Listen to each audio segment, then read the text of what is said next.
Paz do Senhor, igreja. A paz do Senhor, igreja. Amém. Parece que saiu um amém assim daqueles, tipo assim, meu Deus. Você está feliz com Jesus Cristo? Tem que, né? Não tem como não estar feliz com Ele. Ele é a nossa alegria, Ele é a razão, Ele é o motivo, Ele é tudo. Amém? Queridos, estamos em uma campanha, então finalizando hoje a campanha de ativação profética. Vamos dizer o tema todos juntos no 3? Vamos lá? 1, 2, 3. Tempo de ativação profética. Mais uma vez. Tempo de ativação profética. Amém? Essa é a proposta para esta campanha. E eu quero já deixar com vocês aqui 2 convites especiais.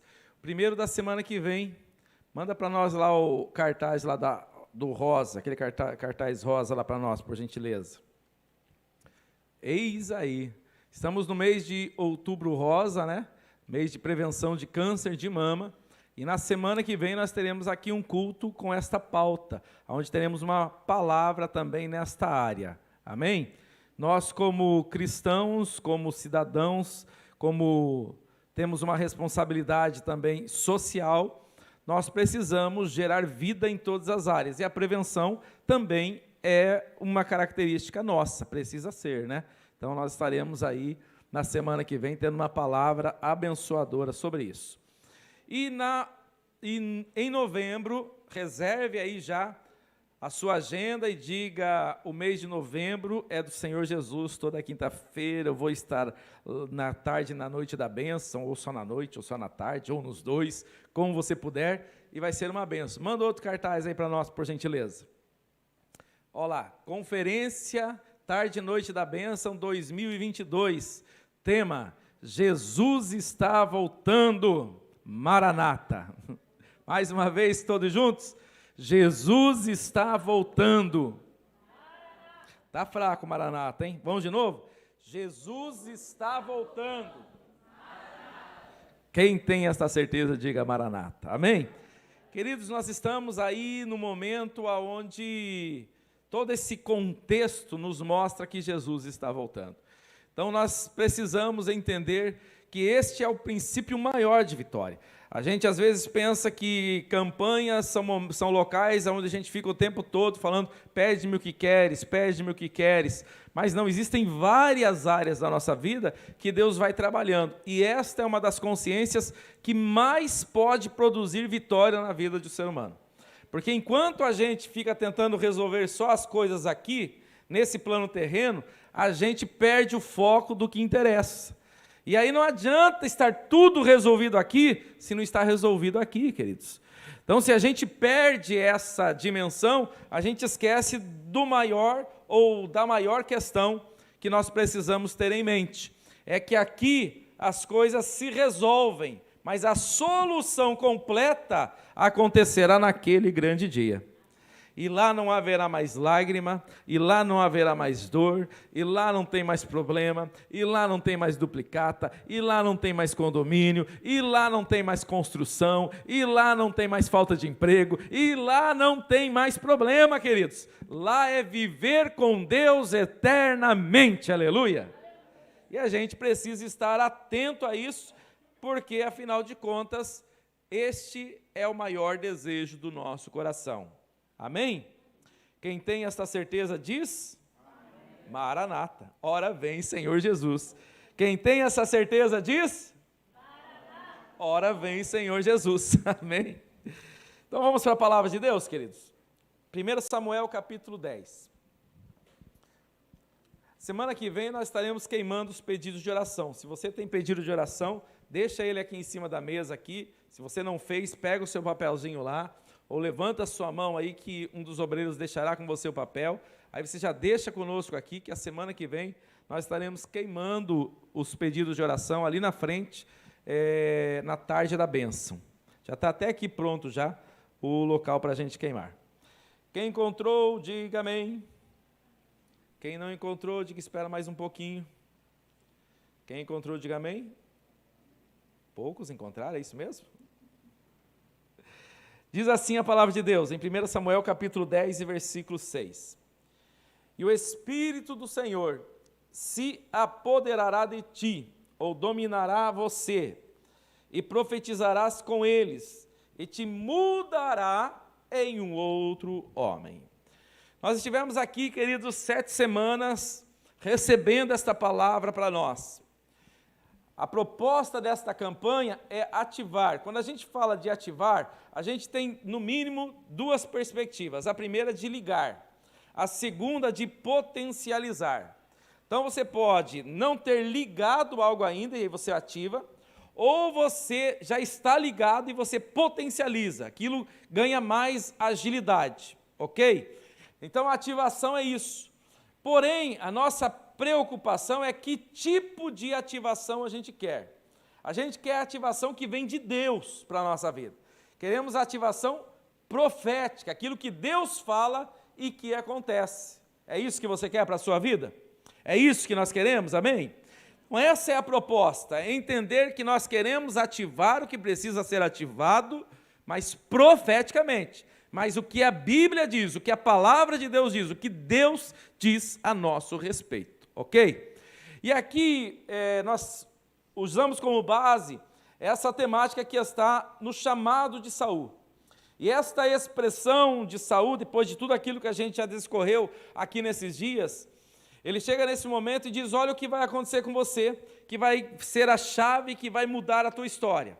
O ponto que vai ser daqui para trás eu era de um jeito e daqui para frente você será de outro. O Espírito de Deus vai tomar posse de você, vai dominar você, ele se apoderará de você. E aí ele vai te mudar em um outro homem. Aqui não está falando de um gênero apenas, mas de todos nós. Então, homem, mulher, crianças, todos aqueles que são dominados pelo Espírito Santo, cheios do Espírito Santo, se tornam em uma nova pessoa.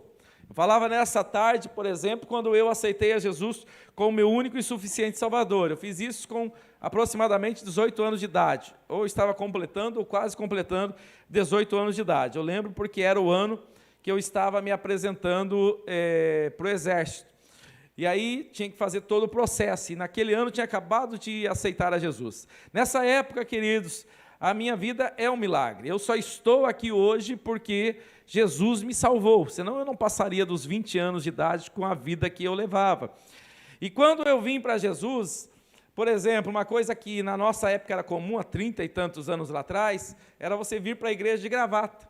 E aí você olhava aquelas coisas, eu falei, o dia que um pastor falar para mim, ou alguém falar para mim que eu tenho que colocar uma gravata, eu nunca mais piso numa igreja. Eu vou lá, mas vou lá para ver, né?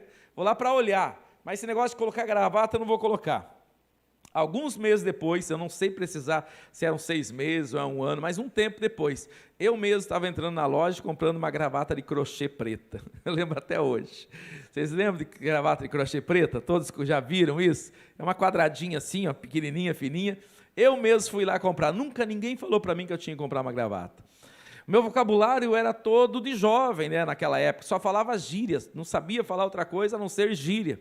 Usava naquela época Billabong, Quicksilver, o que mais? 775, Adidas naquela época era caro para mim. Essas coisas assim que naquela época era coisa de marca. Então você, um jovem naquela época, receber o impacto que eu recebi do Espírito Santo e depois começar a mudar essas coisas, colocar uma gravata, era uma coisa assim que na minha cabeça nem cabia. E o Senhor foi fazendo todas essas obras, o Espírito Santo foi mudando, e as pessoas iam surpreendendo com o que Deus vinha fazendo. E com certeza é o testemunho de todos nós que estamos aqui. Nós éramos um antes, de repente aconteceu o que diz lá em Coríntios 5,17, que aqueles que estão em Cristo são nova criatura, as coisas velhas, e eis que tudo se fez novo, amém? E eu sempre digo que tudo é tudo mesmo, tá, irmãos? Eu sei que tem gente aí que na teologia tenta fragmentar um pouco mais, dizer que aqui Deus mexe, aqui Deus não mexe, que Deus não mexe no temperamento, que Deus não mexe nisso, naquilo. Eu não acredito dessa forma. Eu acredito em tudo, tudo mesmo. Eu era uma pessoa que tinha sangue no olho, vivia brigando com todo mundo, com Cristo. A paz entrou no meu coração, meu amigo, e hoje em dia é mais fácil eu apanhar do que eu bater em alguém. Mas quem é que faz isso? É o Espírito Santo, queridos. É Ele que faz isso em nós, é o que o texto está dizendo.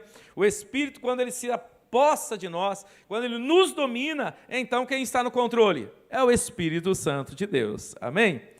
Aí essa é a proposta de Deus, esse é o desejo para que a gente viva ativado, para que a gente viva na dimensão daquilo que Deus tem para nós.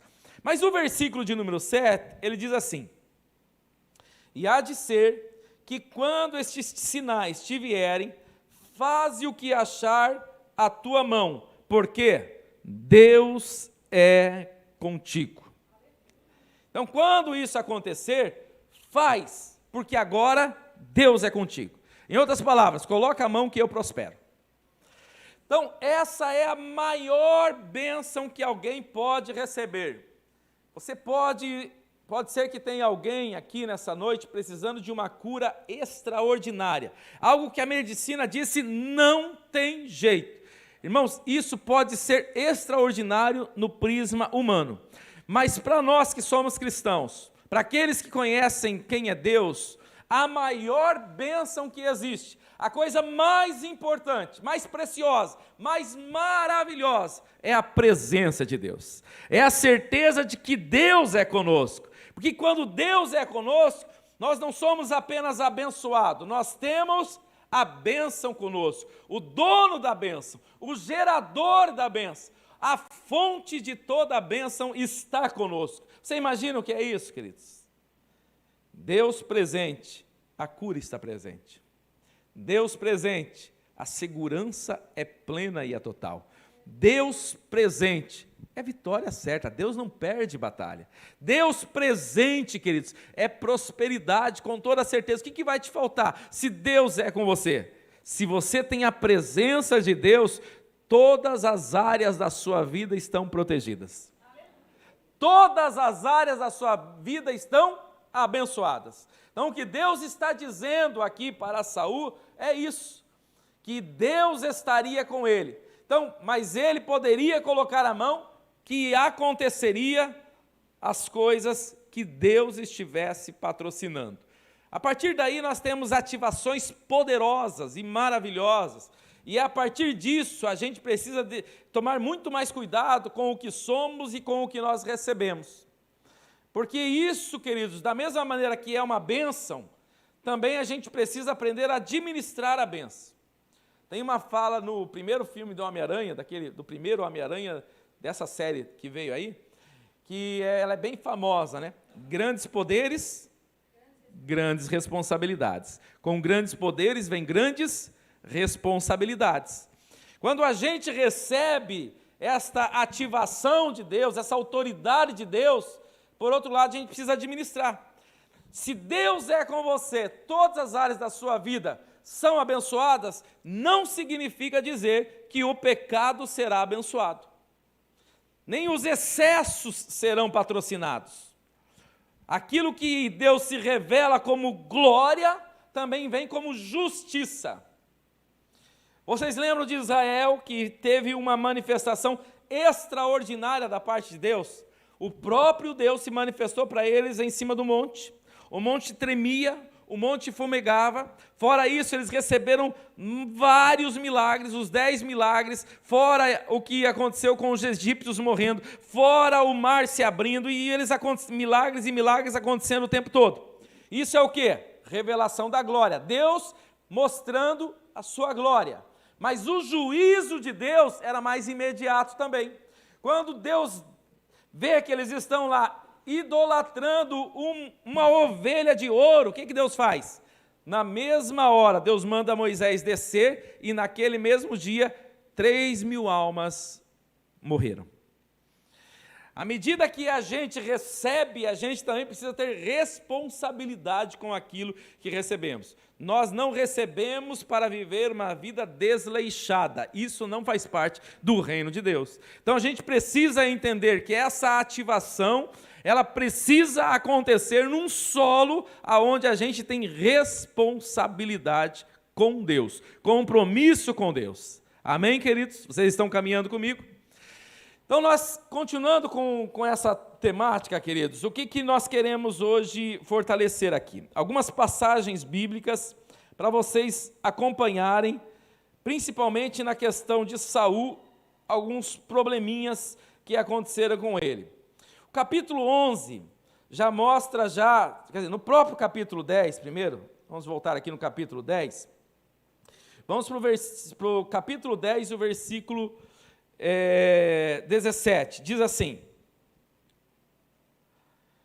convocou, pois, Samuel o povo ao Senhor em Mispa. Essa convocação está acontecendo para que aquilo que ele recebeu como profecia fosse agora, na frente do povo, ele fosse coroado rei.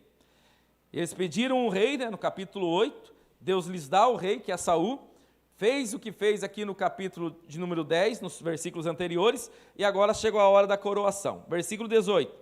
E disse aos filhos de Israel: assim diz o Senhor Deus de Israel: eu fiz subir a Israel do Egito e livrei-os da mão dos egípcios e da mão de todos os reinos que vos oprimiam.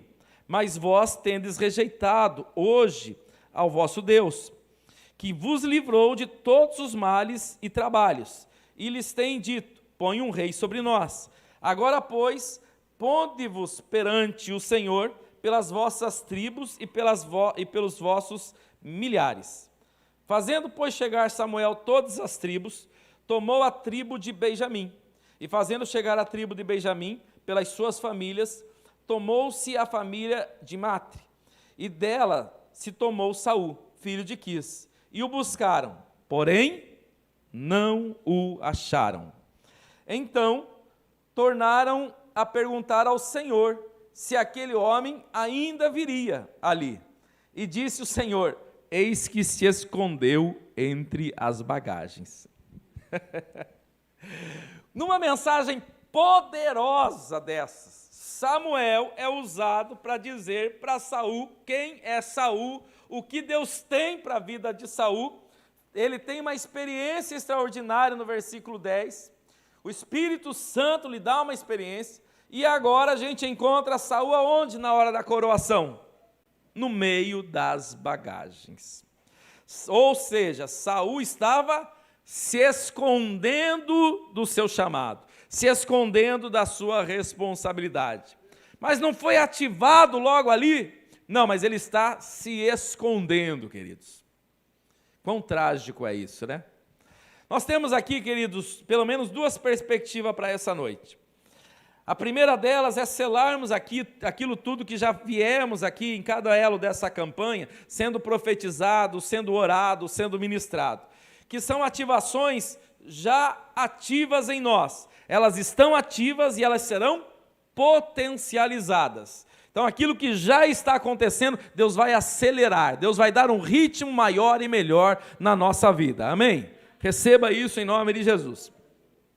A outra perspectiva é aquilo que ainda não foi ativado. Você tem promessa, mas parece que ainda não está se desenvolvendo. Então Deus vai ativar, vai ligar isso para que isso comece a acontecer. Isso acontece de forma individual, mas também acontece as duas coisas na mesma pessoa. Pode existir áreas na sua vida que ainda não foram ativadas e que Deus vai ativar. E existem áreas na sua vida que já foram ativadas e que precisam acelerar. Essa é a proposta daquilo que a gente está aqui buscando do Senhor sobre essa temática. Então, no versículo 22, ele tem algo ativado, mas ele não está fazendo a parte dele. O que nos levaria a uma pergunta aqui nessa noite. Quais são as promessas que Deus tem sobre a sua vida? O que você tem ouvido da parte de Deus a teu respeito? O que ferve em seu coração? Qual a chama que há dentro de você? O que você tem sonhado junto a Deus? Quais são os seus projetos junto a Deus? Isso vale tanto para a tua vida material, sentimental e espiritual. Como que está aí essa questão, você e Deus? Na ordem do dia, do que nós estamos vendo na vida de Saul, Deus vem fazendo um monte de milagres na vida dele, derrama a promessa e fala: agora vai. A ordem era, quando esses sinais acontecerem, vai e faça. Pois quando os sinais aconteceram, o que ele fez? Ele foi e se escondeu. E aí, queridos, a gente poderia dizer assim, isso tem nada a ver comigo. Primeiro, que eu não tenho nem tanta mala assim para me esconder. Segundo, porque eu nem vi ainda um chamado de Deus diferenciado na minha vida. Talvez porque as histórias, por mais que elas se aproximem, fica difícil às vezes a gente conectá-las quando a gente está dentro de um contexto, olhando lá para trás. Mas vamos trazer isso aqui para o nosso dia a dia. A gente diz que Deus está em primeiro lugar na nossa vida. Isso é verdade? Amém? Ou não? Amém? Deus está em primeiro lugar na nossa vida? Amém. Se Deus está em primeiro lugar na minha vida, será que se eu fizer hoje uma análise sincera no meu coração, realmente o primeiro lugar é de Deus? Será que eu cuido das coisas de Deus como eu cuido de qualquer outra área da minha vida, só que muito melhor para Deus? Será que é melhor para Deus ou será que a gente às vezes consegue fazer e cuidar muito mais das coisas seculares do dia a dia do que as coisas de Deus? Eu volta e meia falo que algumas maneiras de a gente parar para pensar nisso, queridos, é a gente examinar o que a gente faz no dia a dia. Examine o seu dia a dia, pense no seu dia a dia, como que é o seu dia a dia, e o que você faz para ganhar dinheiro, para estudar, o que você faz para se alimentar, o que você faz para a tua saúde, o que você faz para o teu convívio social. Olhe essas coisas e vê se o mesmo entusiasmo, a mesma renúncia, a mesma prioridade, o mesmo compromisso, ou seja, melhor do que para tudo isso você faz para Deus. Imaginemos um estudante que estuda todos os dias da semana. De segunda a sexta-feira ele estuda. E aí quando é o dia de estar na casa de Deus, para cultuar a Deus, naquele dia é muito cansativo.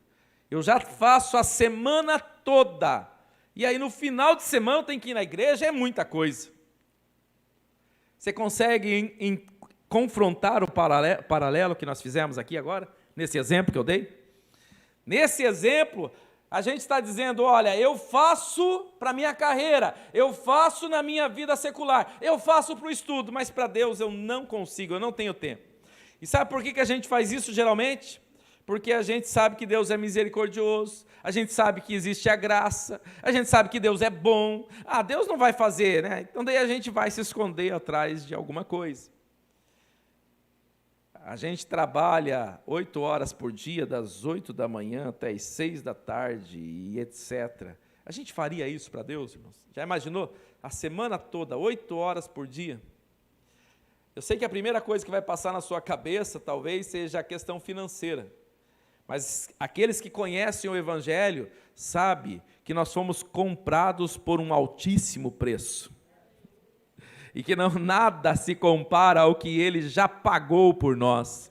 A nossa dívida foi paga, nós devemos a nossa vida para Ele, aleluia. Mas parece que é mais material eu pensar, né, no salário que vai vir no meu contra-cheque por causa disso, então eu entro às 8, saio às 6, tenho e etc. Então é mais fácil. Agora para Deus, às vezes só de estar num culto como esse já parece uma guerra. 2 horas, meu Deus do céu, é 1h30 esse culto, tá? Esse é um dos cultos menores que tem a quinta-feira, que é 1h30 à tarde e 1h30. O de domingo que são 2 horas. E a gente já entra quase que falando, meu Deus, que hora que vai terminar? Aonde que a gente faz isso? Aí você tem que pegar isso e talvez para os homens que gostam de um bom futebol, ver se a gente está preocupado com a hora que começa, a hora que termina o futebol. Tem gente se preparando antes para o futebol. É uma vergonha se a gente for para um estádio de futebol, irmãos. Eles chegam lá horas antes e começam a cantar pelo time. Horas antes. Eu fui 2 vezes no estádio. Eu fiquei impressionado com o que eu vi. Aquele povo começa a cantar antes e só para horas depois do jogo. O time está perdendo e eles estão lá. Vamos, e não sei o quê, incentivando o time. Eu fiquei imaginando quando eu fui, olha, eu devia ter o quê? Uns 16 anos quando eu fui. O Zico jogava para ter uma bola, para ter uma base quando eu fui no estádio. Então, quando eu fui no estádio, eu fiquei pensando, imagine um negócio desses aí, se a igreja fosse desse jeito. Imagine. Então, a gente, queridos, precisa fazer um paralelo. Será que Deus realmente está em primeiro lugar? Se Deus não está em primeiro lugar, nós nos escondemos atrás de desculpas. Pode ser o cansaço, pode ser eu não sou fanático, pode ser em cima de uma religiosidade, dizendo, não, é que eu não sou desses que vai na igreja direto. Eu não sei qual é a desculpa que eu ou que você podemos dar, mas podemos estar nos escondendo atrás de bagagens dessa vida. Saul estava se escondendo de quem? Do povo, mas ninguém se esconde de Deus. Deus sabia onde estava Saul, ao ponto de novamente o povo orar e dizer, ele vai vir, Senhor, e o Senhor dizer, ele está atrás da bagagem, aleluia. Deus sabe aonde nós estamos, Deus sabe o que estamos fazendo com a nossa vida, Deus está nos vendo atrás dos nossos esconderijos. Não adianta se esconder, a melhor maneira é dizer, eis-me aqui, usa a minha vida, Senhor, cumpre o teu propósito na minha vida, aleluia. É a melhor coisa, não adianta correr, queridos. Não adianta, a gente só amarra a nossa vida. A gente só patina. A gente dá um passo para frente, 10 para trás. Por quê? Porque Deus não está em primeiro lugar. E não adianta, aquele que já pisou no santo dos santos, em outro lugar não sabe viver.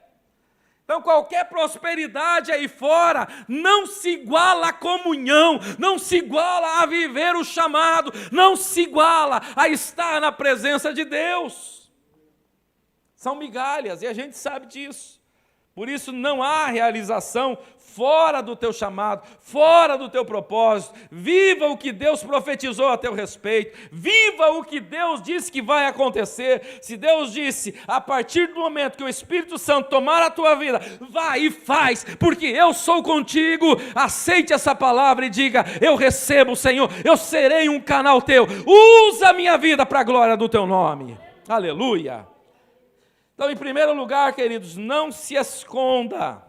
E Samuel se escondeu, como se pudesse se esconder. Deus revela onde ele está, e ele volta então para a sua terra. Depois disso ele é coroado rei e volta para a sua terra. O capítulo de número 11 nos fala sobre a primeira guerra que acontece logo após a sua coroação. Ele tem uma guerra contra os amonitas.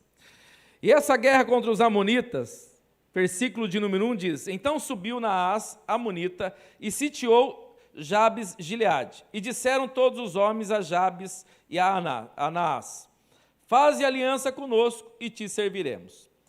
Queridos, os amonitas aqui estão para entrar e eles querem fazer um acordo, uma paz. Essas pazes geralmente aconteciam quando eles se davam por vencido e davam bens ou coisas que aquele povo que estava indo contra eles quisessem. Geralmente ouro, ou até muitas vezes até filhos, ou alguma coisa assim. Nesse caso aqui, eles disseram, tudo bem, a gente vai fazer paz com vocês. É só vocês arrancarem o olho direito. Arranca o olho direito, que está tudo resolvido. O negócio pegou. Então, nesse momento, eles resolvem fazer o seguinte, nós vamos pedir para eles 7 dias, e diz, nós vamos fazer o seguinte, me dá alguns dias aqui, para a gente pedir socorro. Se alguém vier em nosso socorro, aí ok, se não vier, a gente faz isso que vocês disseram. E eles mandam carta para todo mundo, e a carta chega para todas as tribos, mas cai na mão de quem?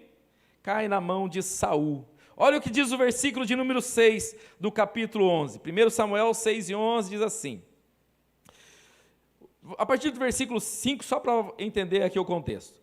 E eis que Saul vinha do campo atrás dos bois, e disse Saul, que tem o povo que chora? O povo estava chorando porque estava para acontecer aquilo, e até então eles não tinham solução. E contaram-lhe as palavras dos homens de Jabes. Então o Espírito de Deus se apoderou de Saul, aleluia, ouvindo essas palavras, e acendeu-se em grande maneira a sua ira, e tomou um par de boi, cortou-o em pedaços e enviou a todos os termos de Israel pelas mãos dos mensageiros, dizendo: qualquer que não sair atrás de Saul e de Samuel, assim se fará aos seus bois. Então, nesse momento, aquela carta de pedida de ajuda chega até Saul. Saul, nesse momento, é tomado pelo Espírito de Deus. E quem é tomado pelo Espírito de Deus, faz alguma coisa. Não fica assistindo a desgraça dos outros. Não fica olhando para ver até onde o circo vai pegar fogo. Ele começa a fazer alguma coisa. Não dá para ficar olhando a dor dos outros e fazer de conta que não temos nada a ver com isso. Ao ponto de, nesse momento, o Espírito toma posse dele, se acende uma ira, ele pega um boi, corta em pedaço e manda para todas as tribos de Israel. E diz: vai acontecer com o boi de vocês, não era nem com eles. E os israelitas se reuniram, fizeram um grande exército e foram com Saul para a batalha. Aleluia!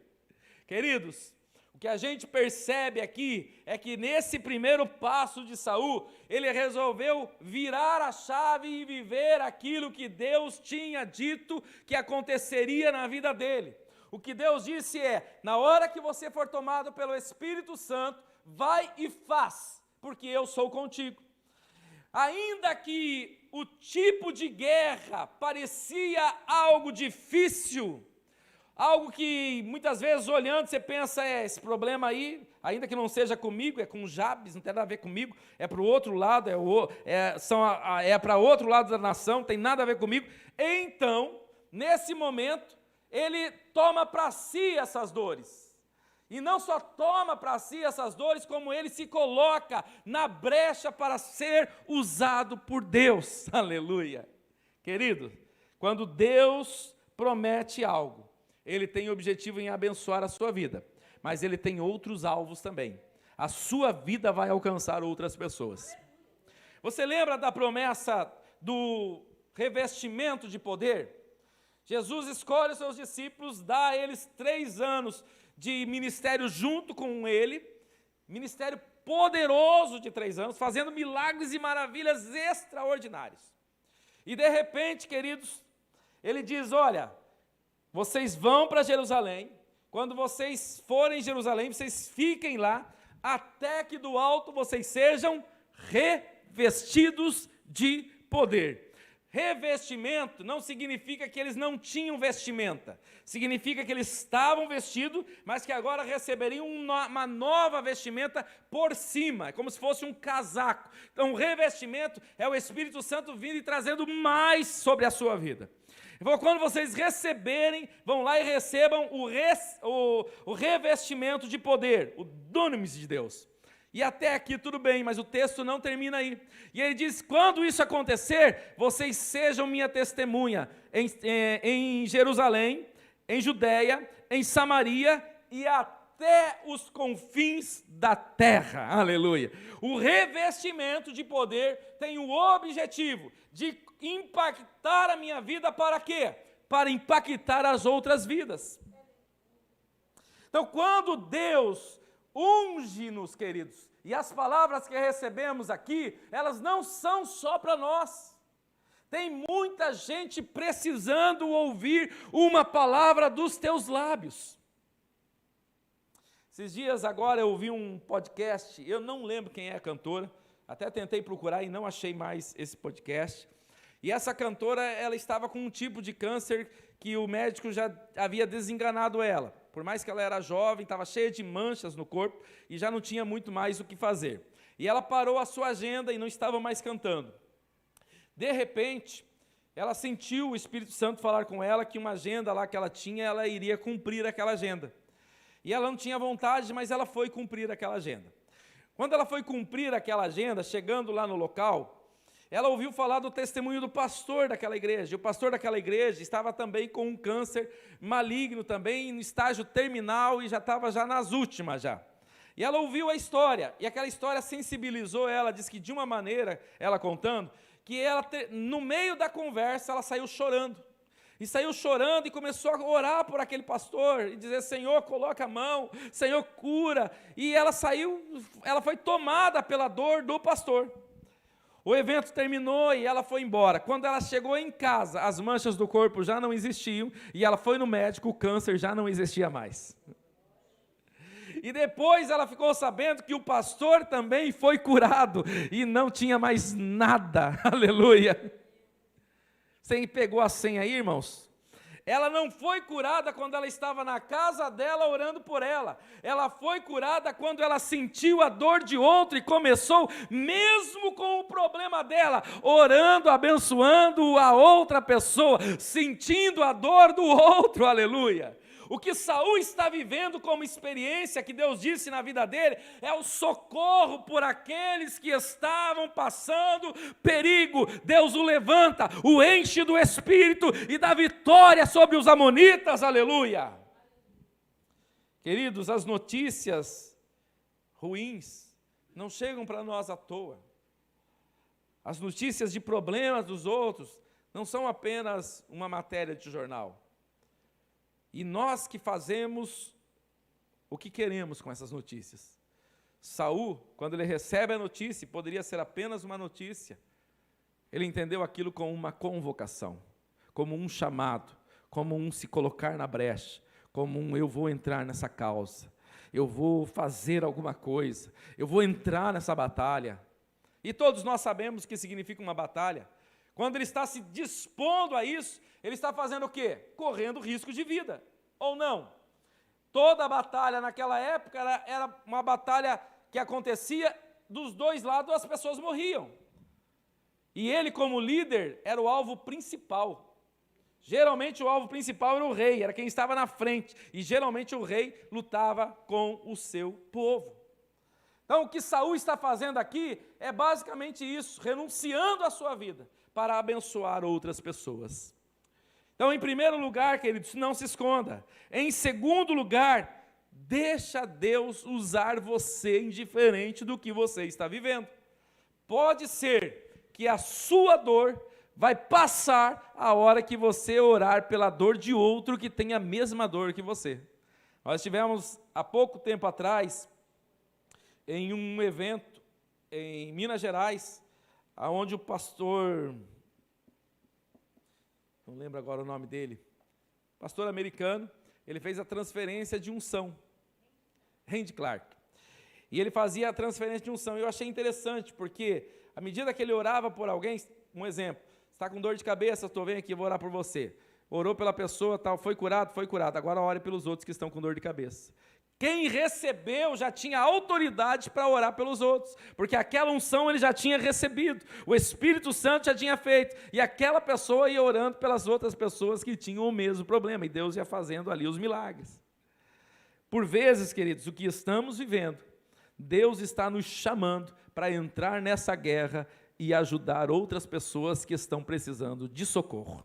E talvez seja a maneira de Deus chamar a nossa atenção.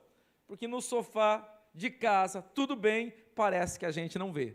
Mas quando o problema chega, e o problema do outro parece que ganha uma luz, né?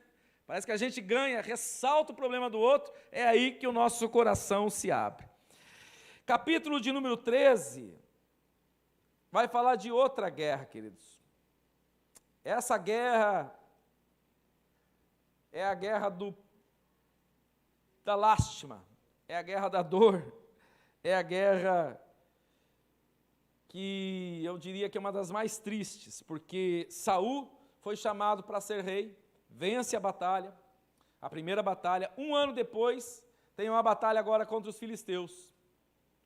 Ele reúne o povo, mas como os filisteus eram uma nação muito grande, os israelitas tremiam de medo dos filisteus. Então nem todos os israelitas vieram, a convocação não teve o mesmo tom que foi na batalha anterior.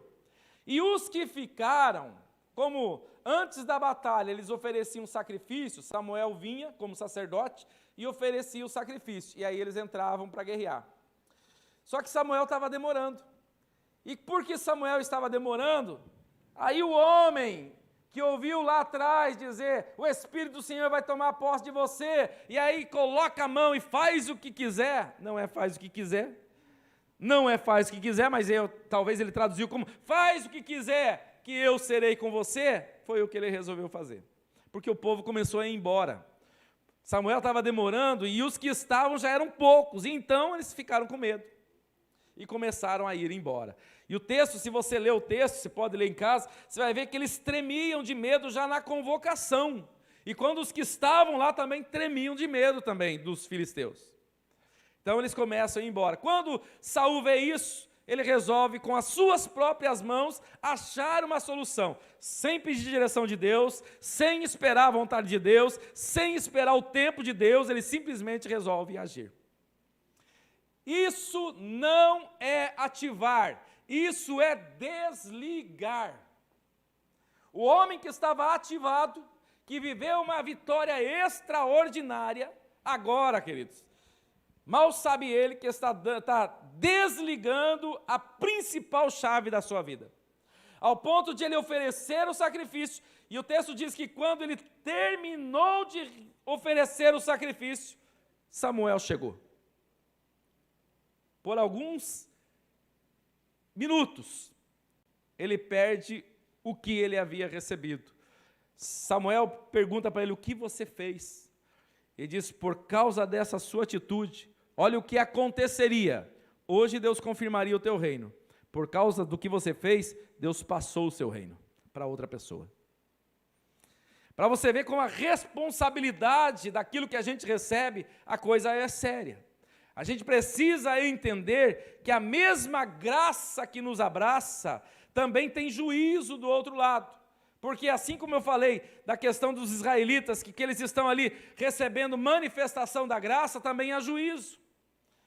Deus tem se revelado a nós e tem dito e tem falado, temos ouvido os seus profetas, mensagem em cima de mensagem, Deus avisando de todos os lados.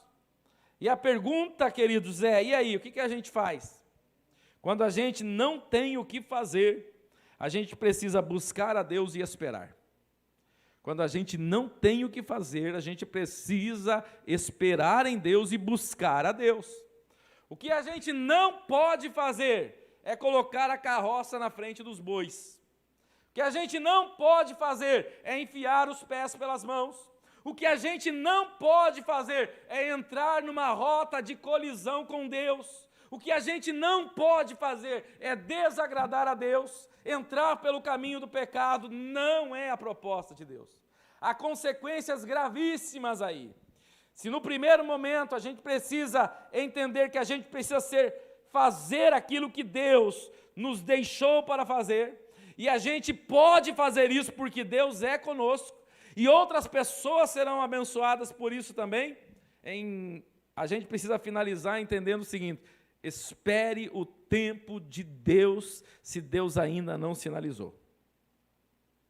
Espere o tempo de Deus, continue buscando, continue clamando, porque assim como nós lemos na primeira passagem bíblica, capítulo 10 e versículo 6, o Senhor é contigo, Ele continua sendo com você. Deus é contigo. Deus é contigo. Isso é suficiente para você? Jesus disse: eu estarei convosco todos os dias, até a consumação dos séculos. Receba, esta é uma palavra profética para a nossa vida.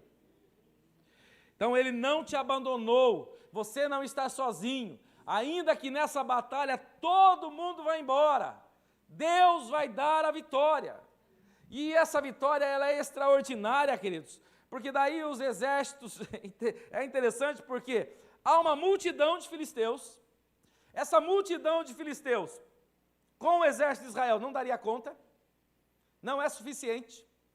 E se a gente olha batalhas como essa, onde Deus usa 300, nessa praticamente Ele usou 2 pessoas. Ele usou Jonatas e o seu pajem de armas. Eles foram até lá para ver o exército, e fizeram um teste daí, para ver se era para eles entrarem na batalha ou não entrarem na batalha.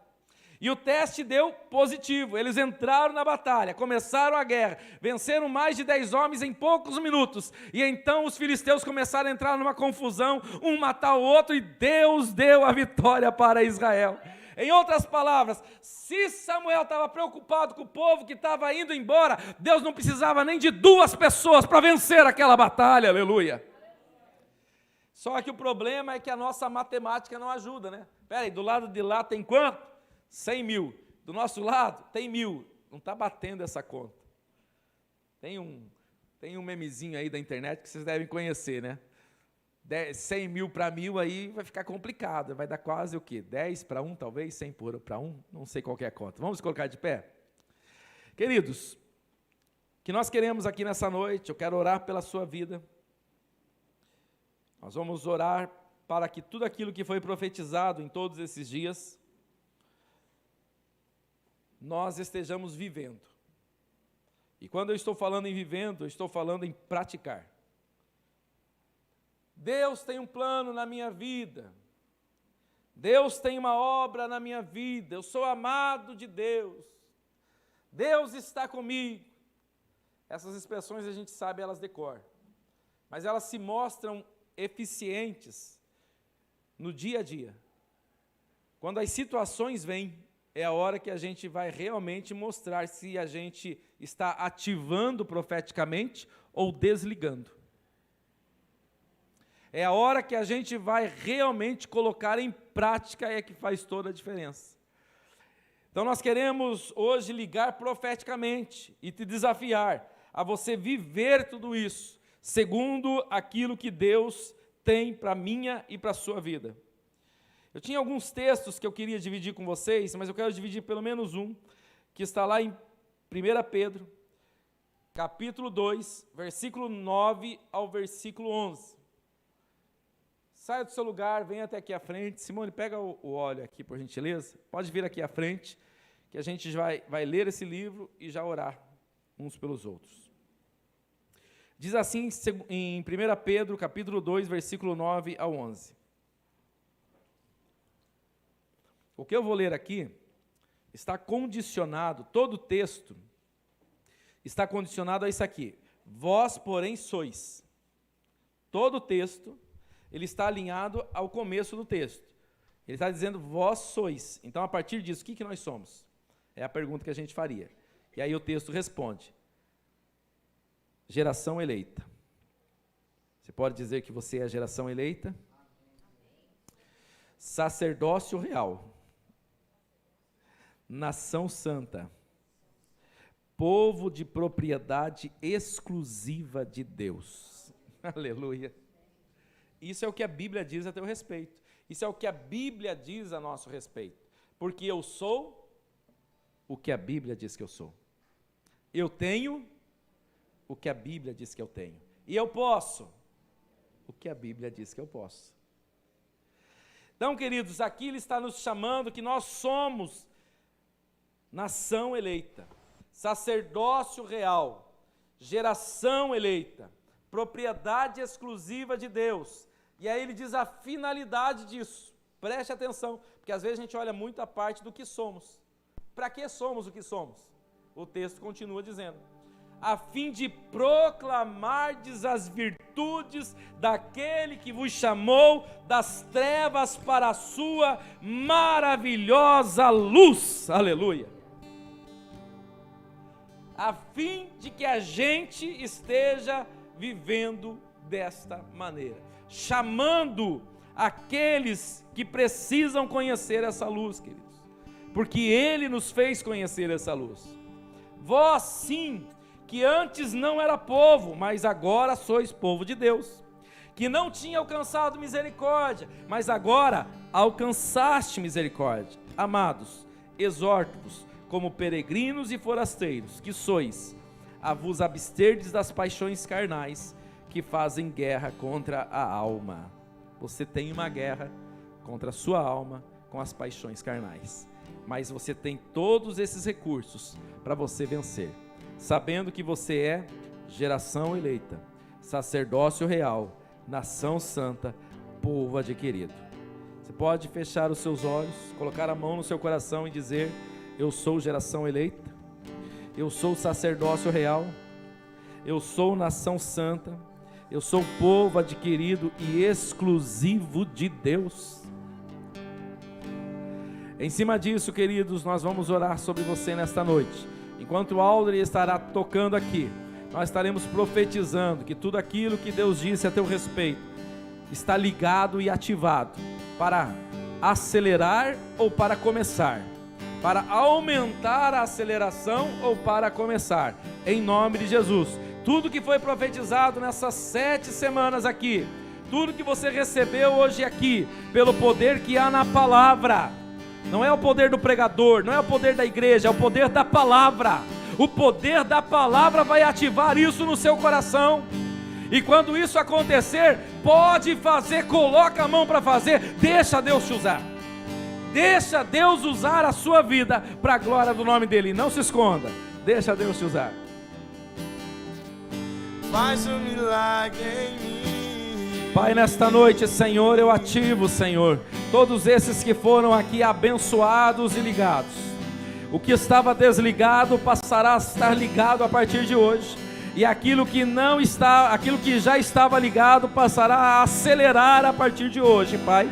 E um novo tempo está nascendo sobre a vida financeira, sobre a vida conjugal, sobre a vida familiar, sobre a vida, Senhor, dos sentimentos e as emoções, Pai. Também, Senhor, sobre a vida espiritual, principalmente, Pai. Em nome de Jesus, nós te pedimos, Pai, que portas se abram, Senhor. Nós te pedimos aqui, Senhor, que este novo tempo, Pai, venha com vitórias e tudo isso, Senhor, glorifique o teu nome. Que desta maneira outras pessoas saibam que tu és Deus, outras pessoas te conheçam através do que o Senhor vai gerar na nossa vida, porque é para a glória do teu nome, Pai. Toda amorosidade, toda procrastinação, tudo aquilo que estava travando, está repreendido pelo poder que há no nome de Jesus, Pai. E a partir de hoje, veremos e viveremos coisas maiores e melhores para a glória do teu nome. É o que pedimos e agradecemos em nome de Jesus. Levante as suas mãos aos céus e diga comigo: eu tenho o que a Bíblia diz que eu tenho. Eu posso o que a Bíblia diz que eu posso. Aleluia, aleluia, aleluia, aleluia, aleluia, aleluia, aleluia, aleluia. Cumpre a tua palavra, Senhor. Ela, Senhor, é a nossa bússola. Que o grande amor de Deus, a graça de nosso Senhor e Salvador Jesus Cristo e as consolações do Espírito Santo reinem e habitem em cada coração. Quem concorda e acredita, fala o quê? Amém. Cumprimente seu irmão, diga que bom que você veio, traga alguém com você a semana que vem. Deus te abençoe em Cristo Jesus. Aleluia. Maravilhoso Deus.